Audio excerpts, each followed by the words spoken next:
All right, welcome to History Through Art, Lecture 1 for this 2014-15 academic year of American history for the junior senior high class. So what is history through art? History through art is something I invented a number of years ago when I started teaching history, where we look at works of art that depict historical content and themes. So now, history through art is not the same as something that you might be familiar with already, which is known as art history. Art history is basically the history of art. That's not what we do here. We don't look at the history of art. If we're looking at early American history, we're not going to look at the art that was made then. That's a different kind of thing. What we're going to look at is art that was made a lot later about that time in history. So what we're going to end up doing is we're going to look at history, as I like to say it, through the lens of art.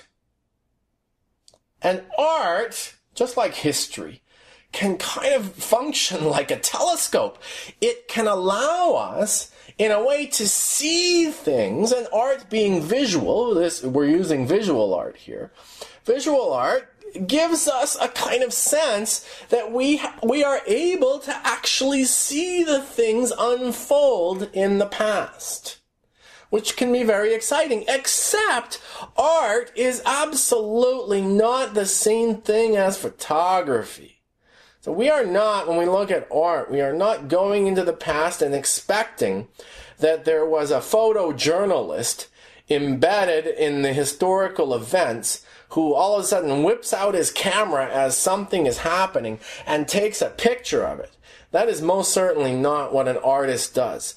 What an artist does is he thinks about what happened in the past and what it means.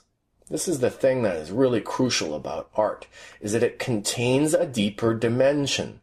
Hey, there's a nice common denominator between what we've been doing lately with history and what we are about to do with art. Art contains a deeper dimension than the visual. Art is a combination of the visual and the conceptual, if it's done properly. A lot of modern art has no conceptual content and almost no visual content either. It's what, never mind, I'm going to get off on a rant. No, but in this course we are going to look at a visual conceptual creation by an artist who is trying to tell us something about the past. And our job in art appreciation is to, in effect, visually read a painting and determine what it is that the artist has to say about history. In almost the same way that we read a work of art or a biography in history, and we have to figure out what the historian has to say about the past. In History Through Art, we are going to let artists tell us history. And we are going to see what they have to say. We're going to have to figure out for ourselves, of course, if what they have to say is true or false or slanted in some way that's not quite right or whoever. And that's always the case when we are interpreting things, that we have to be careful about how objective we are, right? But what's great about History Through Art is we get to do it by looking at art. So let's get to it. Let us go and look at a painting. It is an amazing painting by an amazing artist. His name is Karl von Piloty, a German artist. And he's painting something that we are going to study this year.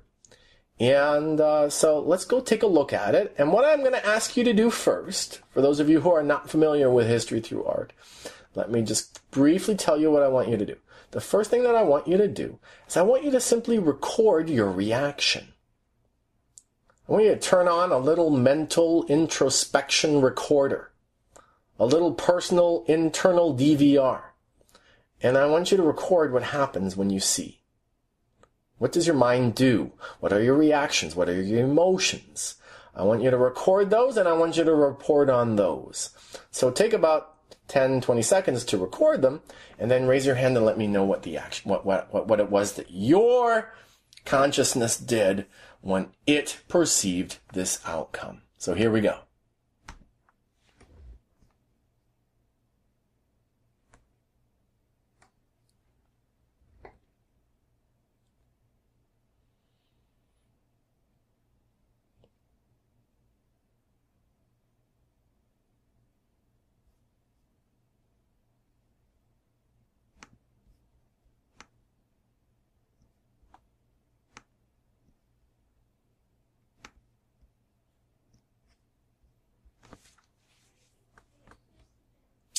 So whoever is willing to share their first impressions, please raise your hand. Oh, and before we do any more of that, I'm going to turn off that annoying noise. And let's see here, alert. Oh my, I really want to turn that off. Participant. Oh, wait a minute. Alert tools. Display. Oh, it's supposed to turn off. I don't want a sound. Yeah, it's funny how you can't see the controls, right? But it's not supposed to make any noise. So how come it's not supposed to make any noise? Oh, well, now I'm getting quite frustrated with WebEx, but I just got to ignore it and proceed. Okay, so let's have a veteran here give me his first impressions. Timothy, go ahead. When you first popped up the painting, literally the first thought that came into my mind was pirates. Okay. Now, did you think that this person is a pirate, or did you think that this person is seeing pirates?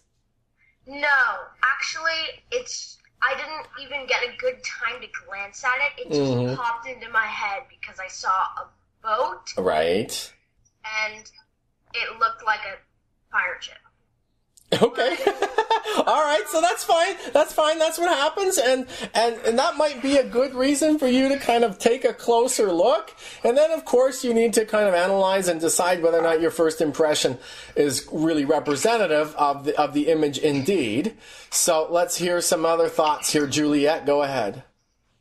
My first thought, what?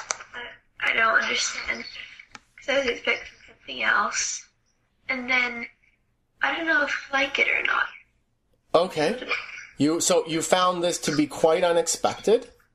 And then you wonder, well, okay, not sure what's the deal here. Okay. Is it a kind of curiosity, or is it an aversion for you?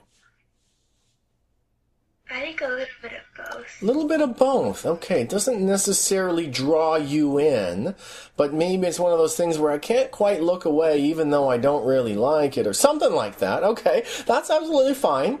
I don't think of this as an image that is beautiful in the same sense as maybe a beautiful painting of a nature scene that's really wonderful and green and sunny, right? So it's not that kind of image. I do think it's a beautiful painting, but in its own way. So it might not be something that immediately appeals to you visually. And that's fine. That's part of your reaction, and there's nothing wrong with that. I mean, it's completely going to be an individual thing, whether you like it or not right away. Keen, please. The first thing I noticed, as I often do, is just like visually, it's very arresting. The shadows are sharp, and the lantern is so, I don't know, that color is really good, and the way it spreads out, I don't know, it's very arresting. I feel like I could really just jump into that image. I truly do. Okay, I like those thoughts. The shadows are sharp. I hadn't thought of that, except that, you know, when you look down at that grading down in the lower left, it does have such a sharp quality to it, whereas quite a bit of it is diffuse because it's kind of not very brightly lit. But you're right that a lot of it is sharp. The papers are sharp. And there are some of the lines on the lamp are sharp, and the lines of the scarf are sharp. So that's kind of interesting. That's part of the style of the artist, that he has, I'm going to say, modulated the level of resolution, I guess you could say, in the way that he's depicted certain lines. I think that's a really super hyper realistic feature of it that I like. So yeah, arresting is an interesting word. Okay, Sophie, your take, please. My opinion, this painting is... Oh, I can barely hear you. Speak up, please. In my opinion, this painting is very striking. It struck me the minute I saw it. I don't know why. Maybe because of what Keen said about the shadows. It was very stand out. Okay, striking and arresting. Okay, you guys are on the same page. That's good. Siblings who think alike. Okay, Alexander, go ahead. My first thought was that this painting is pretty dramatic. There's this guy who's holding his hand on some papers, but looking the other way suddenly, and as Keen said, it is very sharp, and I like this painting for some reason. Okay. And the lamp in the background is also kind of interesting that it's partly covered, but you can see most of it, and it spreads out its glow. And there's this guy sleeping or something in the you noticed that, did you? Okay. I was going to get to that and see if I could catch anybody thinking that there's only one character in this painting, but you've already preempted that discussion, so that's interesting. Okay, I think that's a very good point. Right, yeah, it is a dramatic painting. What makes it dramatic, do you think? Does anybody want to tackle that one? One of the things about art appreciation, one of the things that we do in History Through Art, is we really try to give art its due. In other words, this is a history class, history at our house. It's not art at our house, but we try to, in History Through Art, I want to give art its due. In other words, I want you to learn to understand art better. And so there's so many artistic features. I don't know how else to put it. It's just that this is a work of art. It's history and art, which is such a fantastic combination. So what is artistic about this? Why is this such a dramatic image? I feel that it is too. When I look at it, I get excited. My heart beats a little bit faster. I find myself thinking, hey, this is exciting.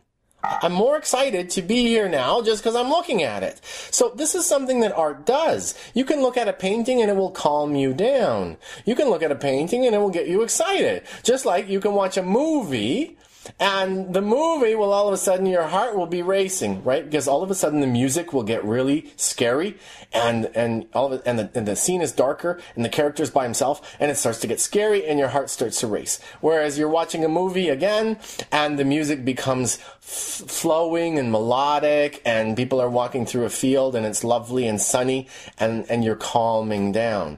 Same thing happens in a painting. Of course, you don't have a soundtrack. You have pretty much purely visual reaction. So it's not the same. You got a fewer dimensions to your experience, but it does. I find myself reacting to this with a certain kind of racing heartbeat a little bit too. That's kind of interesting. How does that happen? Timothy? First, I have two reasons why it is dramatic. First, the first man's expression. It looks like it looks like he's looking at something bad going on. Okay. He has even though he might be trying not to show it, but he has a very scared look, and he has his right hand held into his chest like it's for defense. Okay, interesting. So now you're getting into an analysis of gesture and posture, which is absolutely fine, and but maybe getting a little bit ahead of us. So that's good. You're right. Okay, so maybe I'm asking you questions that are going to lead to kind of deeper analyses than maybe I want to get into right now. So maybe I have to pull back from that one just a little bit. I think that's what I'm going to do. I'm going to go in another direction. There's a kind of a process that I like to encourage students to undertake when they are looking at a painting. I like students to introspect concerning their reaction.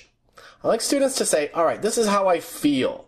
It's okay if your reaction is, I feel nothing. That's a reaction. It's okay if your reaction is, I don't like it.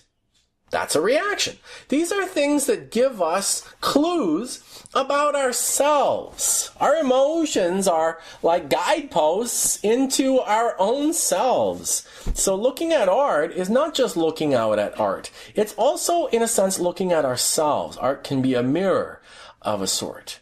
So I always like to encourage you to think about and to name and to explore your reactions to art. Now, but then we have to kind of look at the art and be more analytical about it. And so one thing that happens in this type of art, there's more than one kind of visual art. This type of visual art, let's see, they're called aestheticians, philosophers of art if you prefer, have a name for this. They call it narrative art. So what you're looking at here is a work of narrative art. And what that means is it's a picture that tells a story. And history paintings tend to be narrative art. So what we have to do when we are looking at a narrative painting is we have to read the story. And when we visually want to read a story like this, one of the things that's very useful, the order that I like to suggest that you do this in, is that you identify the main character and proceed to really closely identify as much as you can about that character. This is like when you are reading a novel and you are paying attention to the characterization.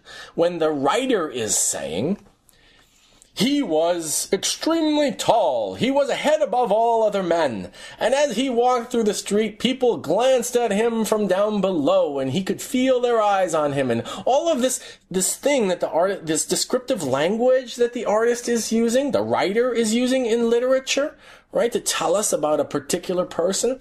We have to do that for ourselves based on what the visual artist has done for us here in the painting. So that's the step that I want to go to now.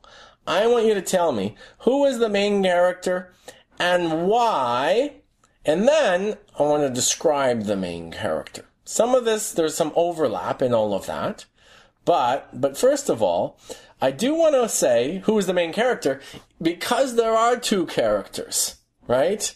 So let me just go ahead and get out my annotation tool and just overemphasize a particular point here. That this character down here is a character, right? This is important that we have this character in the painting. So that tells us that this man is not alone. He is in a place with others, at least one other person, obviously, and then we can infer even others. So what is it then within this image? It's pretty obvious, I know, and maybe you might be like, oh, why do we have to go into it? But some of the features will be obvious and some of them won't and are good to name. So, what are the things? Go ahead, Alexander. Well, the main character is obviously the guy in the middle. He is brightly lit. You can see his arms kind of shining, whatever he's wearing, and he's in the middle, and he's a lot larger in the picture than the other guy. He's wearing a lot of clothes, so it looks like it could be cold.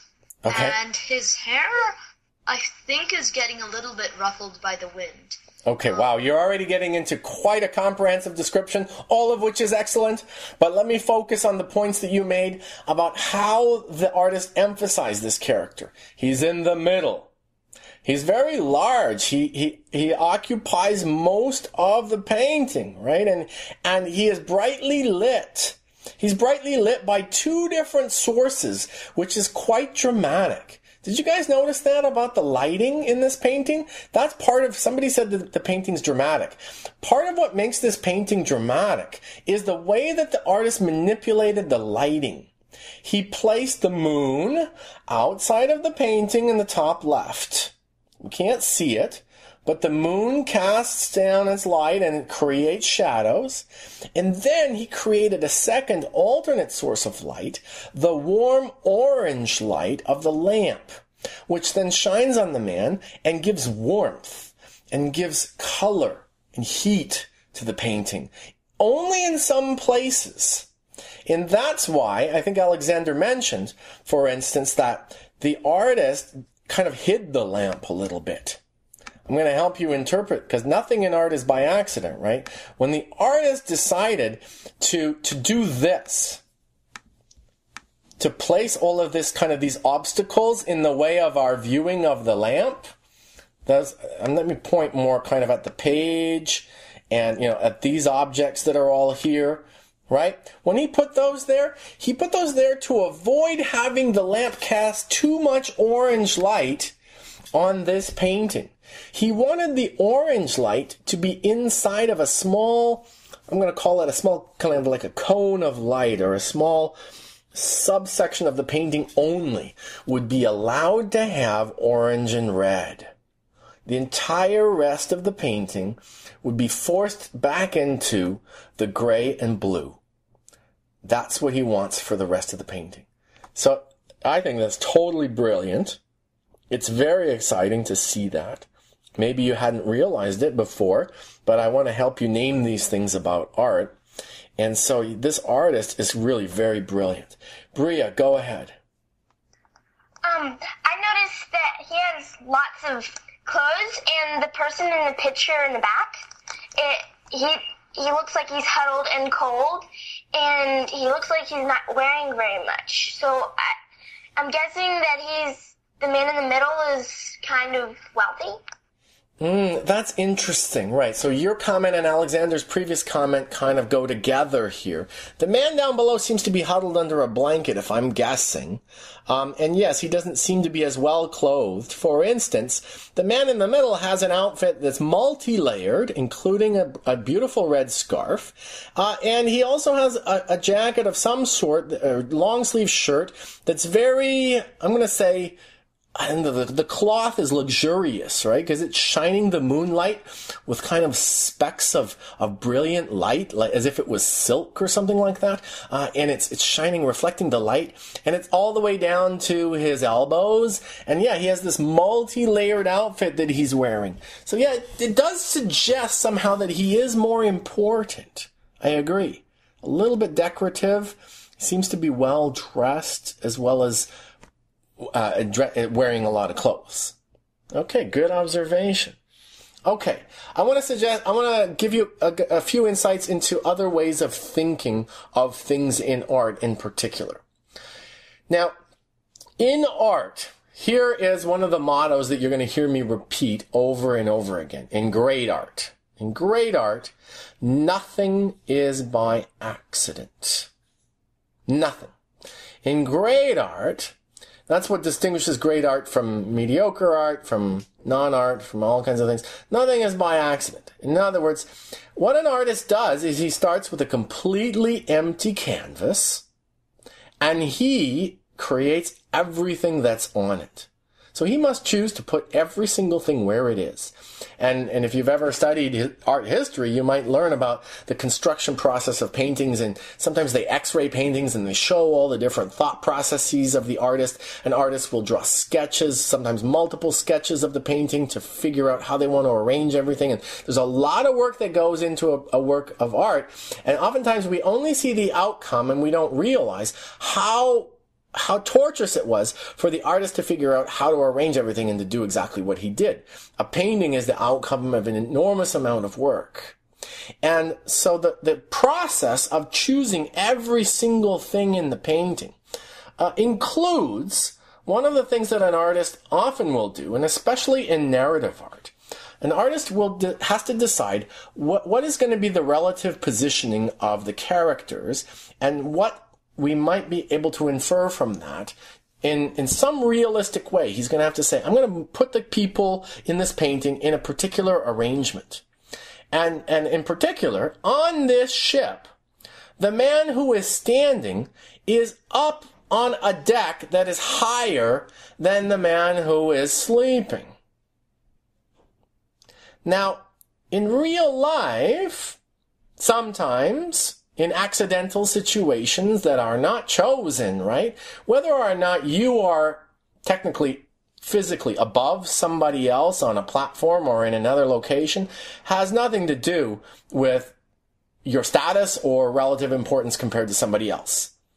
Right? So if we're talking about an apartment building and one person's on the floor above another person, it doesn't necessarily mean anything.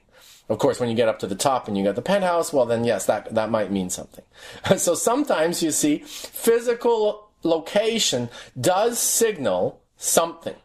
In great art, it always signals something. It's not going to be by accident. So the artist has placed the man in the middle on a higher deck than the man down below. This is a visual cue concerning status. This is a visual clue concerning importance. So yeah, he's definitely done that as well. Bria, go ahead. I noticed there's like some sort of grate over here on the deck. Yeah. So I was wondering, like, is that like to a kitchen or a dungeon or a room of some sort? Kind of wondering what that is. Yeah, that is a good question, and I'm not an expert on ship designs from this particular era or any other time. But yes, it definitely is some kind of cover. And you can see it has holes in it, so it's going to let light through and it's going to let things through. And it's something you can lift and move. So yeah, I think that it's like a cover for a hold down below. And you might be able to lift equipment and supplies and put them down there. I don't have any reason to suspect that it's a prison or anything like that. I think it's more that it's just simply that he's showing us that this deck is above this other hold or location within the ship. That this man is, on top of the ship in effect. That he's on this upper deck that has things below it. I think that's about all that's meant. Somebody here might realize that there's more to it, and I'm certainly open to that. So don't think for a minute that that I'm omniscient about these paintings or anything. I'm always open to people having their own insights and helping me see things that I don't see myself. Okay, but yes, we have this main character for all these different reasons. Now what I want to do is I want to look very closely at him. So I'm going to suggest that we zoom in on him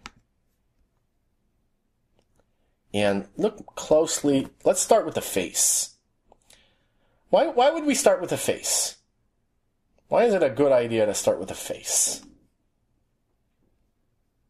Let's see here. I haven't heard from Piper today. Piper, why would we bother to look at a face to understand a character? A face can show expression. Yeah, I mean, how do we know somebody when you meet somebody? How are you going to find out about them? What do you do? You look at their face. Yeah, okay. Is that the only thing you do? You look at the way that they stand and talk. You look at their clothes, don't you? Yes. Yeah, you look at all of these things, right? Yeah, a person is the sum of all of these things. If we want to understand them, we want to get to know them, yeah, we're going to kind of peruse their whole person. But you're right, Piper, that the face holds expressions which tells us more about what's going on inside. And very revealing about a person, their face. So what does this expression reveal? Keen? Okay, so I actually didn't notice before. I was going to actually disagree with Timothy about the surprise expression, but now that we zoom in, I can actually see I agree with Timothy now. He actually does look considerably surprised. I thought before it was more of a, I don't know, intro, maybe actually extrospective, like he's looking at something, and he's sort of, I don't know, he had this sense of, I don't know, not wistfulness, but he has this powerful stance. It's hard to describe, but now that we zoom in, he actually does look surprised, and that's very interesting. He's either surprised by something he's thinking in his head, but I don't think that's it. He probably is surprised by something he's actually seeing in real life. Okay. I think you might be right on both counts. In other words, the experience that he's having is not just visual. I think there is a clue that there's more significance to the experience he's having than simply the seeing of something. Yeah, you're right. I like the way you're contending with that complexity. I think there is a complexity. I think it's amazing that an artist can capture that and depict that. That's one thing I love about art is I'm always astounded by how well artists can represent that which is ineffable, that which is not, you cannot see a person's thoughts, you cannot see their emotions and all of what's going on. But in a sense you can. And it does tend to be written on our faces, and artists have this ability to see that and show us. I think this experience is both internal and external, Keen. So yeah, let's get into some of the clues. Alexander, go ahead. I completely agree with Keen. I as well thought that he wasn't exactly surprised, but when you zoom in, it does look more like it. His eyes are kind of, well, they're looking up, and his general face expression is obviously not happy, and he's kind of scared, yeah. And he's definitely frowning a lot. No, I disagree with them, because frowning will have lines across the forehead and will have a creasing of the eyebrows, kind of driving them down a little bit. So I don't agree with frowning. I think the face is actually quite open.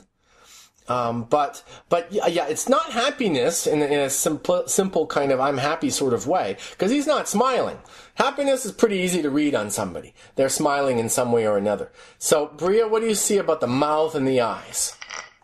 Well, I was looking at the bigger picture, and normally when you're looking over, when you have a map, you're looking over it, and I noticed that he's looking away from the map. So obviously something distracted him, because I'm thinking maybe he's a captain or a mate of some sort, because usually that's the only person that gets to choose the map. And I was thinking it would be something pretty important, because he's looking at a map, so he's probably working out where they're going to go. Okay, I like those. Those are very good thoughts. Yeah, those are good identifications. So he would be the one, and the captain's the one who looks at a map. Most of the sailors back in the past, they couldn't even read, let alone read a map. And so, yeah, he's going to be an important character, and he's going to be educated. And yeah, so now, but I want you guys to notice more things. Sophie, look at this face. Tell me about this face. His eyes are very wide, I'm noticing. Yep. Like that normally. Okay. And also his mouth is open, but like he was surprised, not like he's just holding his mouth like that. And there's a little cross on his scarf that looks like it's kind of being jostled, like he whipped around all of a sudden to look at something. Ooh, awesome. All of that was top shelf. Absolutely. So the eyes are wide open, almost in shock. Not quite. It gets dialed down a little bit, because the mouth is not gaping open. The mouth is slightly ajar, slightly open. So it's surprise. But look at these eyes also. Tell me something else about these eyes. You guys are too young to have eyes that look like that quite yet. But I've had eyes that look like that on more than one occasion. Where do those eyes, how do you get eyes that look like that? What am I talking about here? Griffin, do you know what I'm talking about? Yeah, he has not had enough sleep or rest. Yeah, right, because he's got these pouches under his eyes, right? So yeah, he's not getting enough sleep, this guy. So we know it's the middle of the night, and he's awake and everybody else is sleeping. So he's got these pouches under his eyes, he's got these bloodshot eyes, and he's looking out in surprise. Wow, he's pulling an all-nighter, as they say. You guys probably will have to do that when you get to college and stuff like that. So, yeah, he's pulling an all-nighter. He doesn't look too good. And he's working hard at this. And then Sophie said something so amazing, which was this cross, which now I hope everybody is seeing, right, which is a symbol of Christianity, and which we're going to be talking about, evidently very important for history. And so it's not lying down there.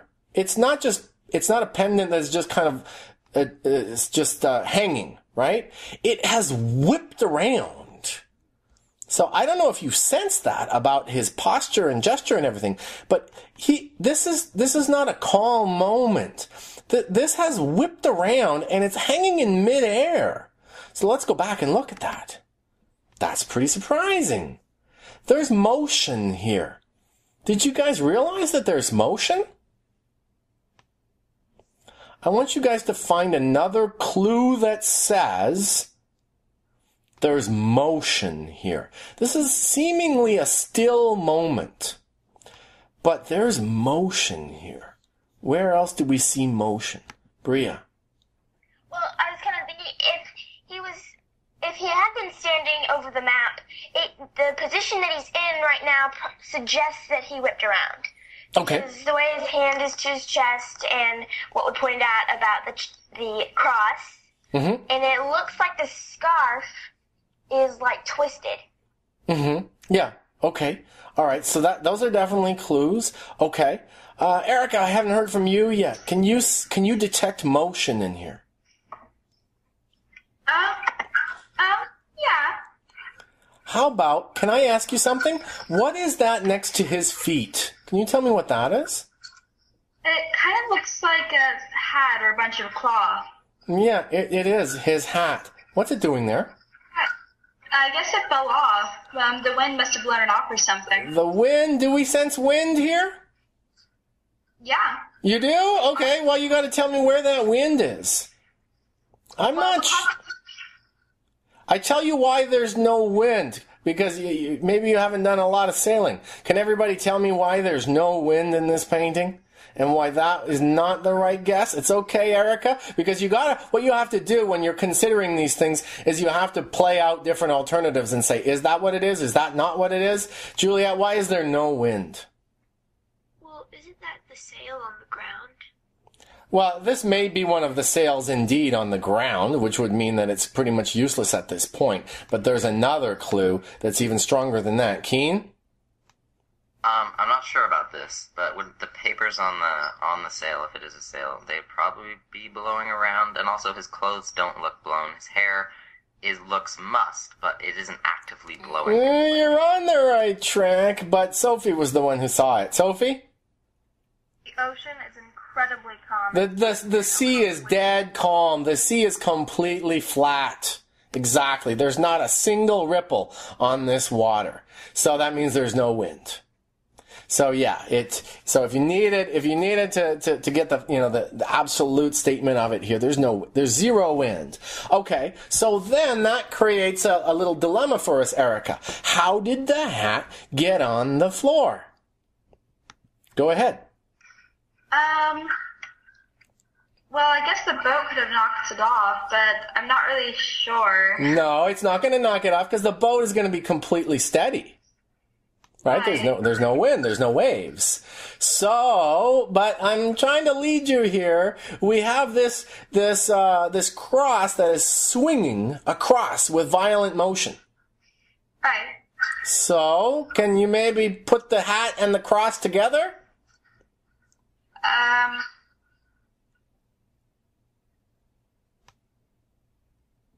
If the cross is swinging with violent motion, there has been violent motion. What might have happened to the hat?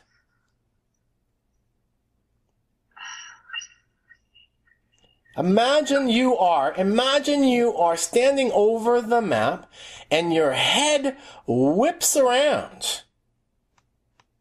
And your hat that is loosely placed falls to the floor. So there you go. There you have one scenario. I'm not saying that that's it. I'm not sure if I'm completely happy with that particular scenario. I think the hat should be a little further away maybe to make that more realistic. I'm being a little critical of the artist here. The fact that it would drop pretty much down to the feet like that is a little strange to me. But it might be because he shifted backwards. His right foot is to the back, right? So I'm trying to figure out, one of the neat things you can do with narrative art is you can try to rewind and how did we get to this exact moment? in the artist's mind, he's telling us a story, and there's a backstory to it. So if we rewind a bit, how did he get to this position? And then another thing we can do is I like to say, unpause. We can say, what happens next? Where does this action move? How does it unfold? If this were a movie, what would be the next things that would happen? So my sense is, and this is the kind of thing where it's a cool idea to try to act like the character. And I have an informal homework assignment for you guys. If you want to have fun with this, I would love it if somebody did this. But you guys are the junior high, so maybe you're too cool for this. But I'm hoping my younger students might do it. So the homework assignment is this: to mimic this scene as closely as you can, and to become this character, and to post a picture of it on Facebook. So I don't know if you guys are too cool for that or what, but I want my students to try to mimic this. Why? Because if you stand next to a table and you put your hand over it like that, and you move your arm up, and you get a necklace and you make it whip up like that, and you look off to the side and you put your legs exactly the way these legs are, I bet you will know what has happened. That's what I'm talking about. If you act like this character, you will become this character. You will have a sense of what is happening here. And that could be really cool. We could have different people posting their pictures to the History at Our House Facebook page and showing off how it is that you are being able, whether or not you can understand and how well you can mimic what's happening here, is going to take you into the experience. And you're going to sense, strangely, that there's a certain violence to this. Erica, what did you want to have to say? I like that comment. Just that he must have seen something that startled him. If he turned around so quickly to raise his necklace like that. I think so. I think you are right. Bria, go ahead. I don't have a Facebook, so I can't do that. Well, you can tell your mom that she has to do it for you. Get her to help. Tell her that Mr. Powell wants more publicity for History Through Art and wants you guys to help show off what you guys are doing, and that it means a lot to me. Maybe she'll make an effort to help you out. So look at this gaze here. Straight across. Do we know what he is looking at? That's a very specific question. Do we know what he is looking at? Bria? Most likely, he's looking at either out of the sea or something on the other deck. Well, he's straight across, so it can't be on any other deck, because it would have to be a deck that's much higher than his, which would be a very strange thing. So yeah, it's a completely horizontal look, which means, in this particular setting especially, that it is a look to the horizon. Horizontal meaning, relating to the word horizon as a root, right? He is looking completely horizontally across to the horizon. Okay. So, you know what? If you guys can do it and you will email me the picture, I will post it on your behalf. So that is certainly an alternative if you are willing. If you can email it to me, I will post it on your behalf if you give me permission. Okay, so, Keen, go ahead. Alright, so if he was looking at this map before he turned to look at the horizon, he was studying the map. Now, I think the most likely thing, why do you study a map? Well, you study a map to see your position. So he turns suddenly to look at something that he determined he probably should be seeing by looking at this map, which would likely be land. All right, Keen is too good at this. So that was awesome. So listen to everything that Keen said there about understanding, being a detective and thinking this through.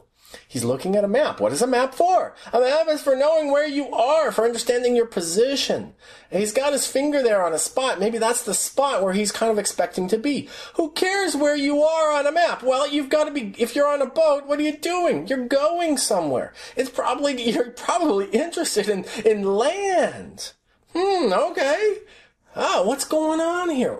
But if you're interested in land, or maybe you're expecting land, what's he doing up in the middle of the night? Why is he so surprised? Why is this such a violent moment? This is not normal stuff. Now, this is where we have to stop for today. But I hope that having gone through all of this exercise here, that you can see there is so much more to this than, I'm going to make kind of a cliche here, more than meets the eye, right? You've got to use your mind. You got to be a real visual Aristotle to figure this one out. You've got to detect this one. You've got to go in and look at the layers underneath the visual, the meaning that's embedded in all of these things. And what is amazing about great art is that you cannot exhaust how much meaning there is. We could talk for weeks about this painting and not stop. I am not exaggerating. Great art is such an amazing reward to anybody who is willing to look into it. And we've just scratched the surface here. We're getting into this art. It's amazing. It's so rewarding. And so I really hope that we'll have a good time and see as many great paintings as we can this year. This is a great work of art. We have so much drama, so much violence, so much meaning embedded in an image. And wait till you see the connections that we're going to draw on later. Next week is going to just build and build on this until hopefully your heart's going to be racing as you think about this painting, because this is just amazing. I love this painting. I love this experience of working through a painting with you guys. It is just, oh yeah, I'm just almost breathless already. Bria, last thought for today? Do we have to, in the picture, have like something that we're supposedly putting our hand on, or like the picture? It's up to you. It's up to you. You do as much as you want to mimic this scene and get it as accurate as you can. And that's the contest, to see whether or not you can be this person. He's a man, obviously, so if you're a girl, you can't grow a beard like this by the end of the weekend. And most of you young guys can't do it either, but that's okay. Right? It doesn't matter. I'm just joking. But, you can put on a parka, you can put on a necklace, you can kind of mess up your hair, you can adopt this stance and kind of put yourself here and try to get a picture that captures this dramatic turning away from the desk and the map and the look off into the horizon. And then, what is the moment? Tell me what it does. What insight do you gain from this mimicking of the character? I think that you can get a lot. So that could be fun. I hope somebody here will take me up on that and try. And it'll be fun because if we have pictures of each other, we can start to kind of get to know each other better, and it could be really kind of comical too. But hopefully more on the side of insight that it is. So. Yeah, I really look forward to the possibilities. So good luck with that. Any last questions or comments for today? Because we are over time and we gotta go. But I welcome one more. All right. Well, thank you for your participation. As usual, you guys see so many wonderful things. You're doing a great job. So it's so exciting to be able to look at something like this with you. So, thank you. Have a great long weekend. We're meeting up again on Tuesday. I look forward to receiving any images you might have and your personal globalization, interconnected personal maps of the world. I look forward to this. We're really getting rolling. So, thank you very much. Bye for now. Bye. Bye. Bye. Thank you. Bye. Bye. Bye. Bye. Bye. Bye.